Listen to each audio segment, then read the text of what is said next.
Brodes Media.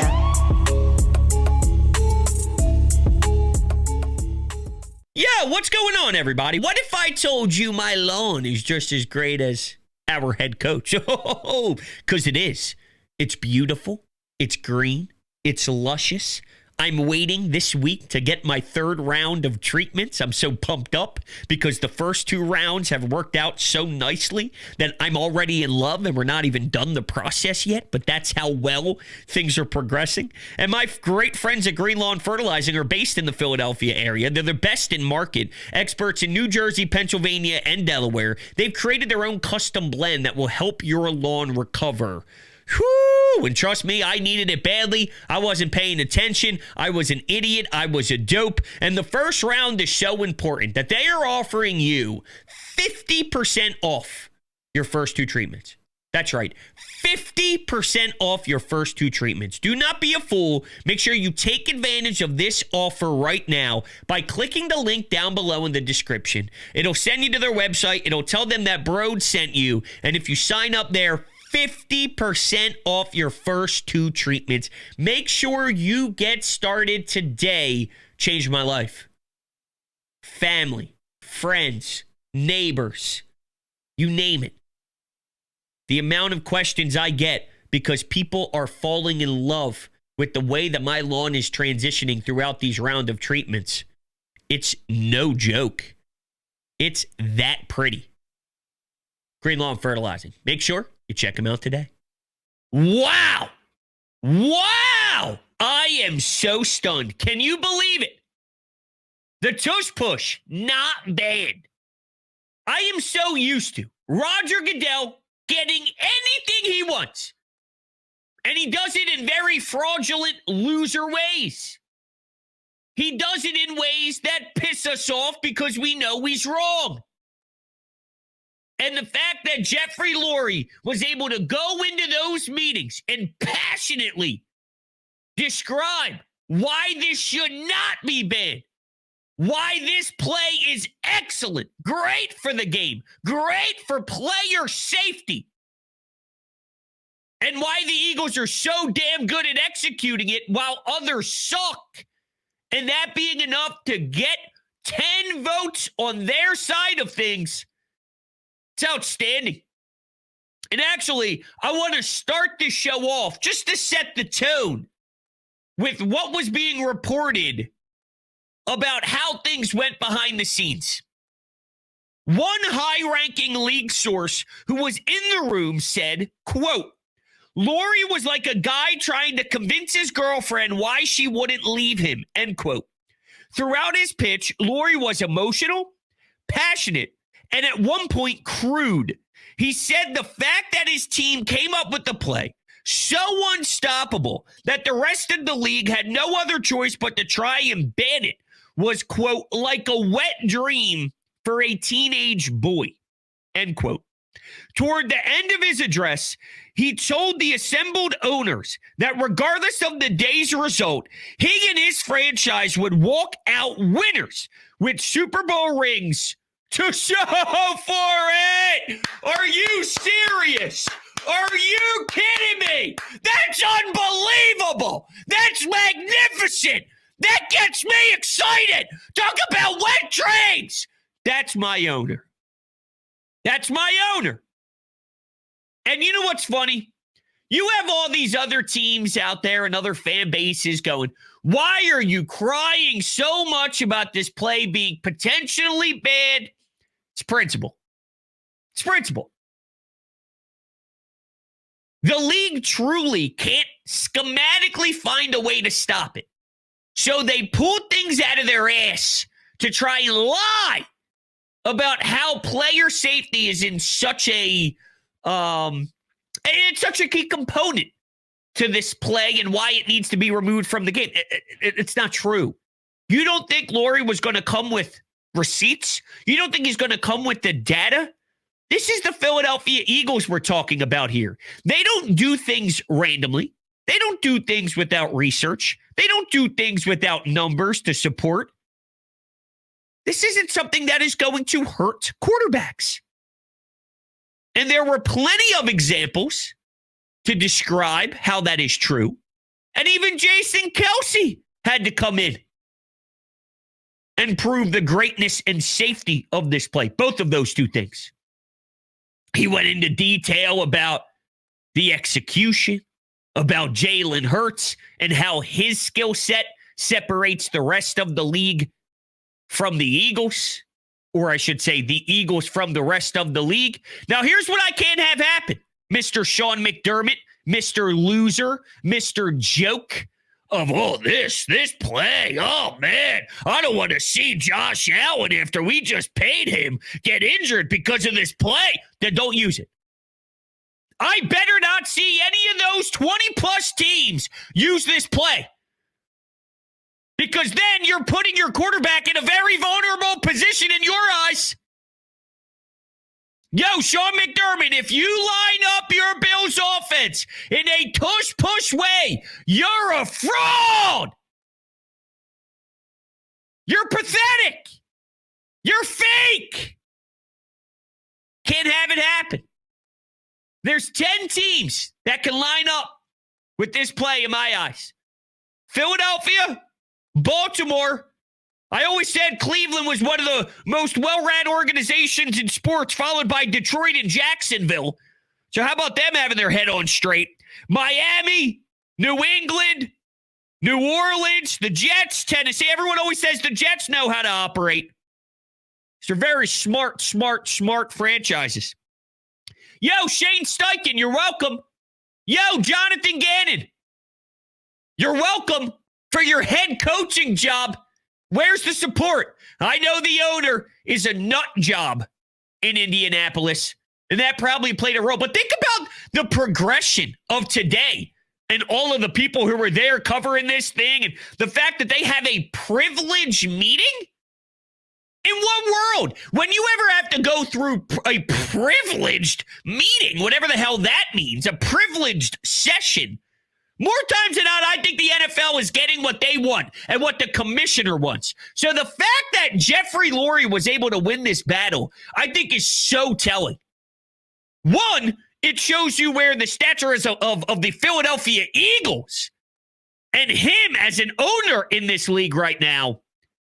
When the Patriots were doing their thing and they were cooking nonstop, yet Rob Kraft could do whatever the hell he wanted to do. The Kansas City Chiefs, they got a loud voice right now. That's Jeffrey Lurie. And he came with so much data that I don't think they could have even wiggled out of this.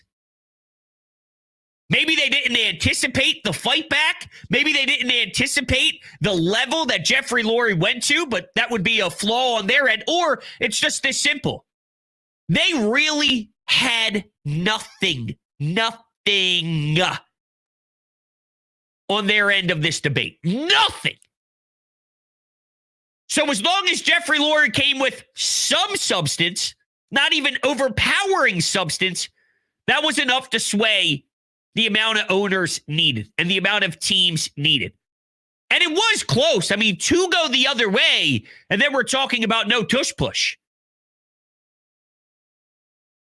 It's unreal. And again, it's not about the play. It's about how the league tries to operate.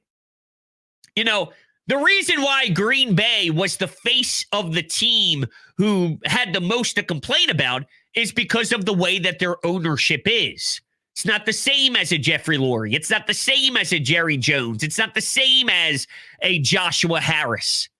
So you can hide behind it. It was all manufactured to make it look as if Green Bay was the one who was expressing the thoughts as wildly as they were. It was just a scheme behind the scenes for all these other owners that despise it to not have them look as bad.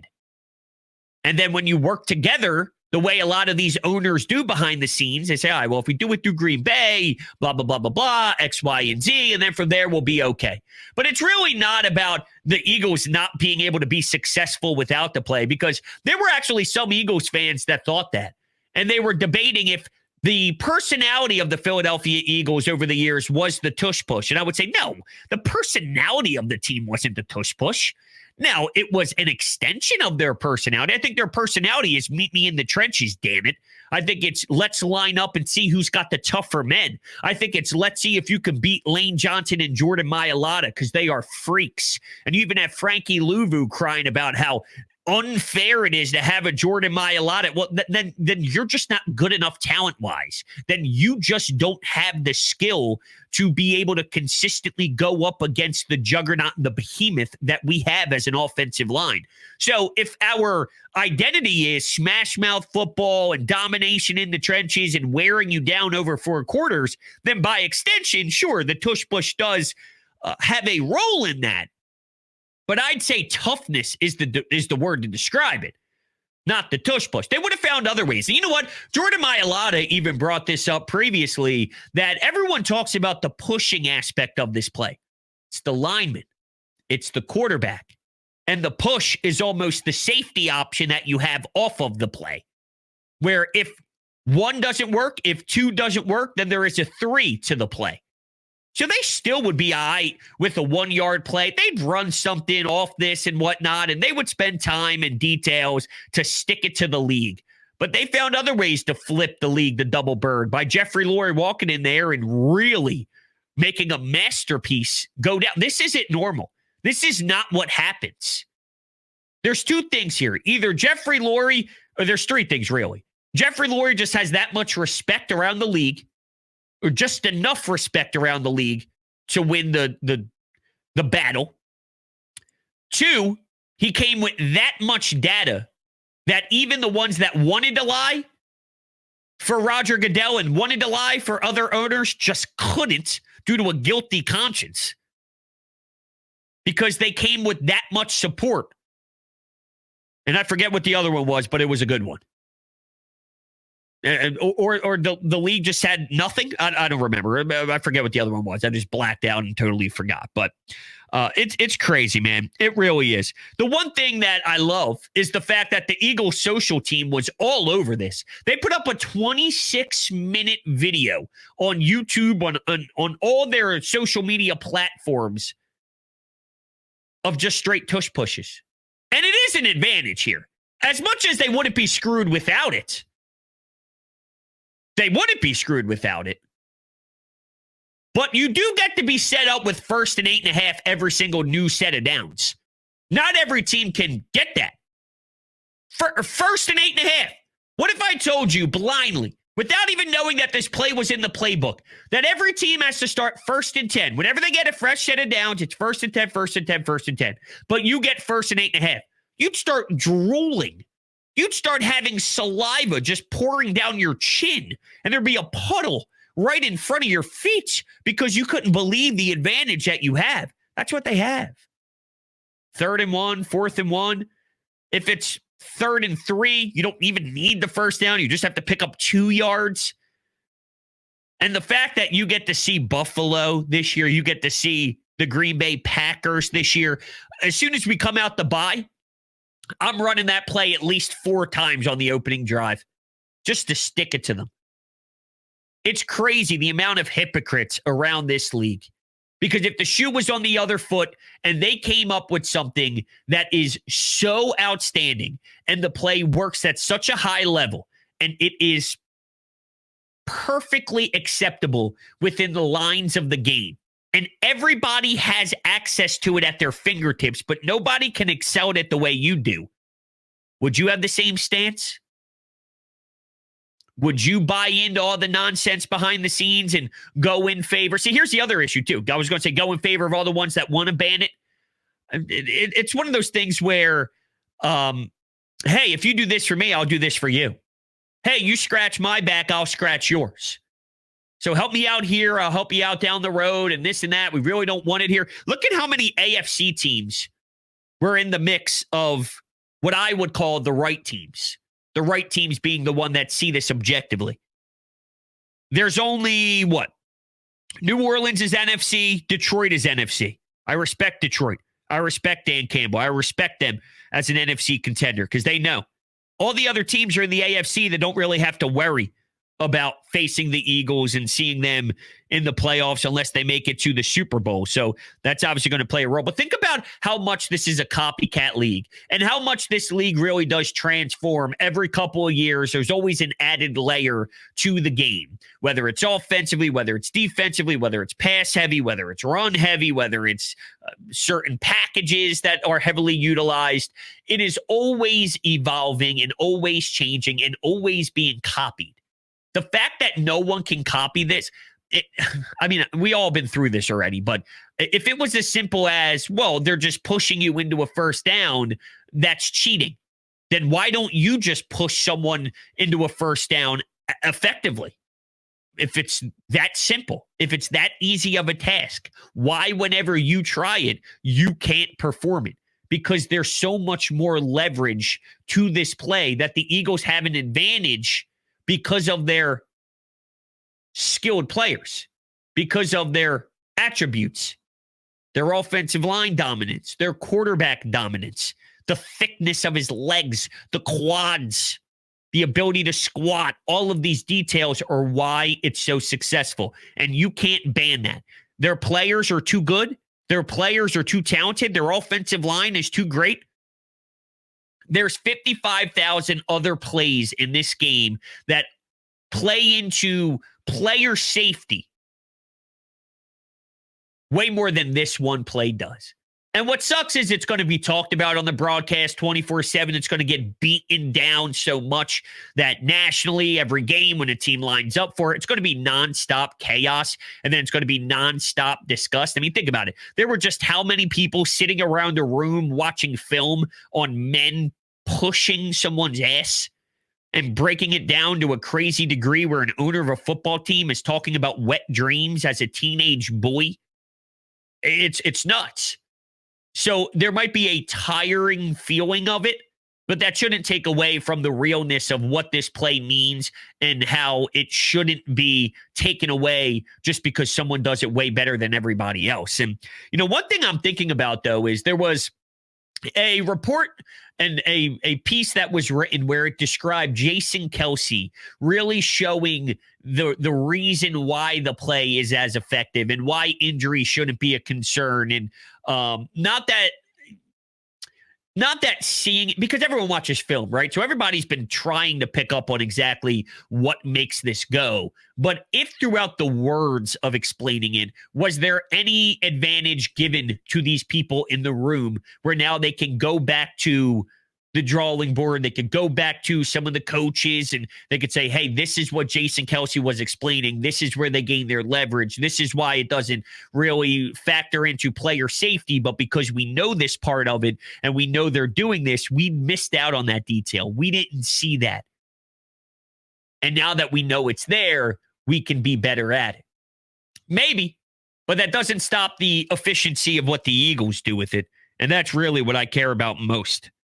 So, yeah, it's just crazy, man. It really is. It's crazy that we're here at this point. I want to give credit to Jeffrey Lurie for the passion that he brought for it. I want to give credit to Jason Kelce for defending it. I want to give credit to the other 9 teams that actually have smarts and are actually intelligent and willing to respect the game and have loyalty for what is out there between the end zones. And when you're on those sidelines, the integrity of the game is real and it matters. And there will be some serious damage by the football gods if you end up going against this just because. When it's wrong, football gods know. So there is a price to pay. And I believe in that. You need to do what's right for the integrity of the sport. And 10 teams were doing that this afternoon. So what I can't wait for is another amazing season of Jalen Hurts. What I can't wait for is another touchdown at the Link. Specifically week 1 against Dallas, with Jerry Jones sitting there knowing he despises the tush push, knowing he can't run the tush push, watching us hoist a banner, another one, to celebrate a Super Bowl championship. And you're at the 1-yard line, you're at the goal line. It's 1st and goal. And on your first attempt at it, It's just one of those where you hear all the men grunt, "Ooh!" And you hear the pads as well, and you see the linemen drive people, and some of the linemen are actually going down underneath and all that stuff. And Jalen just gets a nice, easy touchdown. He folds his arms, and he does one of those cocky looks to maybe Mike Trout in the stands, and he just hands the football over as the Eagles go up 7-0 on the opening drive. I'm just spitballing here, but I wouldn't be surprised if that happens. And that's how I'm visualizing this season beginning and this campaign kicking off. I'm so happy. I'm so excited. I love it. I love it on so many different levels. Just what this means to beat the system. You don't beat the system. You don't take down the juggernaut that is the NFL. So this means more than just, hey, the play is staying, or hey, the play is alive, at least for the short term. There's real substance to how exactly this went down. Jeffrey Lurie has a lot of power, way more power than I thought, way more respect than I thought. But then again, it could just be there's no argument that the league can make. There's just no argument. And there's enough people with brain cells to recognize that there really is no argument. So it's less about the respect of the Eagles' crest and what Jeffrey Lurie has built in all of his winning. But at the same time, I go, even when there's no common sense with a decision made by someone in the NFL, they still get what they want. They still ultimately get this ban. They still ultimately get the result that they're looking for, even if it doesn't make sense. They say, I don't care. Screw you. The fans suck. We don't give a damn about you. This is what we want. This is how it's going to be. And you're going to get sunken into your couch on Sunday at 1 o'clock, and you're going to tune into your favorite team with a second TV going with Red Zone, with your tablet open on your legs with your fantasy football app, and you're going to consume it all. And you're going to watch Thursday, and you're going to watch Sunday night, and you're going to watch Monday night, and you're going to watch Saturday games, and you're going to watch Black Friday, and you're going to consume every little piece of NFL football that we throw in front of your face. And they're right. That's the problem, is they are 1,000% correct. So they do whatever they want, no matter what. So how did the Eagles get this by? They were that authentic and real about the time and effort put into this to be as great as they are. And then others realize, damn, man, I'm sorry, I can't vote against this just because they excel at it, just because they do something behind the scenes to get a winning play. I can't do it. I'm sorry. Maybe it's that. But this is a very corrupt business. So to win, whichever way you won, how you won, I mean, how you win does matter, but there's a black and white or a vanilla and chocolate way to look at this. And it's, hey, I don't care how you won. The fact that you're able to take down the behemoth, man, does that really describe something different about where the Eagles culture is and where the Eagles franchise stands against all the others. Yo, Jerry Jones, you think you're cute with that star that hasn't been relevant in forever? Man, there is something else brewing. There is something else already coming. That national brand is no joke, and it is pouring into the streets, these fans, and this national brand. And I think this describes that perfectly to a T. All right, listen, I'm excited. I can't wait to kick teams' ass every single week and utilizing this and continuing to be first and 8.5 every single time you line up. There's nothing like it. Thank you guys all so much. I greatly appreciate it. You guys are the best in the world. Go Birds! We'll be talking tomorrow, same place, same time, right here at Bleacher Report, 6 o'clock Eastern. I'll talk to you then. Have a great rest of your evening.